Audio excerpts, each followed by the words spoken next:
This is the Bekaa Valley in eastern Lebanon. It's also the site of an informal refugee camp, home to vast numbers of Syrian refugees.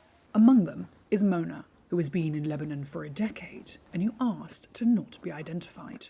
She's frightened that Lebanon, which was once welcoming, has become increasingly hostile. She says her brother was among several men rounded up by Syrian troops and sent back to Syria. The intelligence came at 5 a.m. They entered the camp respectfully. They didn't hurt anyone. If you came in legally, they didn't talk to you. If your residency ran out, they didn't talk to you. They only took the ones who came in illegally. They took these men and put them on the side and took them to Ebla. From Ebla, they deported them immediately. They gave them to the Syrian army. The rest of the camp's men now no longer venture out. It's been 13 years since Syria's conflict broke out, and Lebanon, home to approximately 4 million people, hosts roughly 1.5 million Syrians. That makes it the largest refugee population per capita in the world, although only half are formally registered with the UN.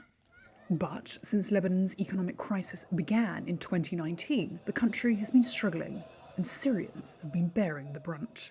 Lebanon has organised voluntary returns for around 300 Syrians. But Reuters sources say more than 400 more were deported by the Lebanese army. For those caught up, like Zaina, who also asked to not be identified, there's no easy outcome. Her husband was deported last month and left her without work or legal status. Returning to Syria isn't much of an option. Her children were born in Lebanon and do not have Syrian ID cards, and their home in Homs province lies in ruins.